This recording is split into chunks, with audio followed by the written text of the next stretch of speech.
I am here to warn you about a potential disaster known as the year 2038 problem.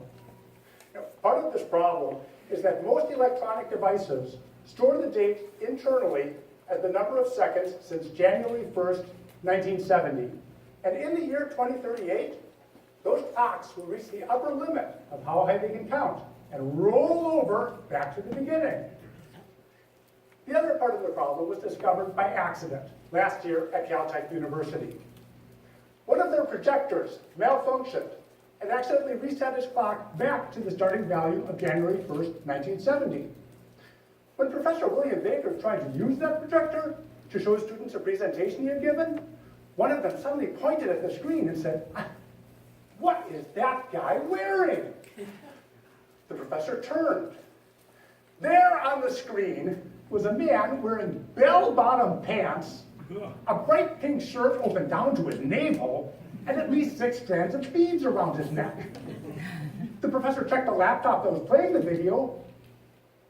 It looked normal. That same man was wearing an ordinary Oxford shirt and khakis. The thing is, that image was being sent through a projector that thought it was the year 1970.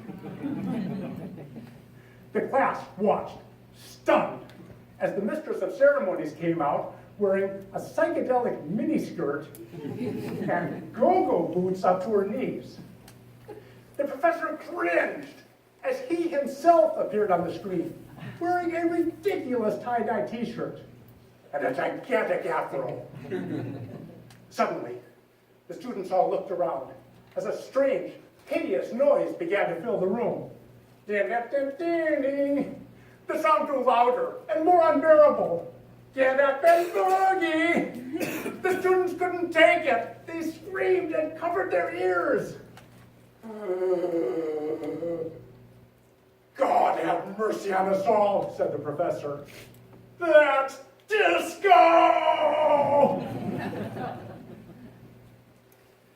The professor published a paper on the incident last February, and soon researchers throughout the world started setting the clocks back on their computers to see what would happen.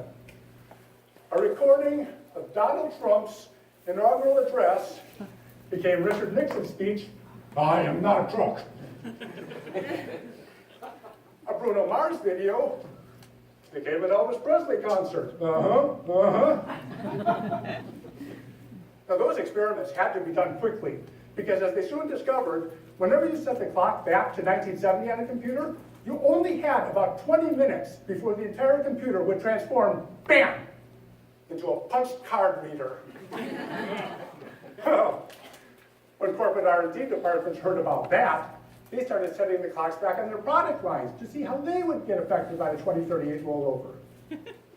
At Apple Computers, one of their brand new iPhones, poof, turned into a walkie-talkie.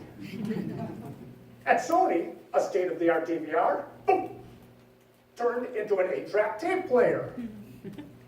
Google tried it on one of their self-driving cars, and bam, it changed into a 1969 Cadillac Eldorado, which couldn't drive itself and crashed into a tree. To make matters worse, the passenger inside the vehicle was also affected by the shift to 1970. Since the accident, he refuses to wear anything except brightly colored polyester leisure suits with platform shoes. Ladies and gentlemen, those isolated incidents are nothing compared to the disaster that will happen in 2038 if all of our technology rolls back to 1970 at once. You can forget the internet, forget cell phones, forget computers, forget GPS satellites, and God help us if we have flying cars by then, because they will be raining out of the sky onto our heads. I urge all of you, call your congressperson and demand that they fund the research necessary to fix this. And in the meantime, please donate any money you can to the research fund at www.discosucks.com. We must stop this from becoming a tragedy. Thank you.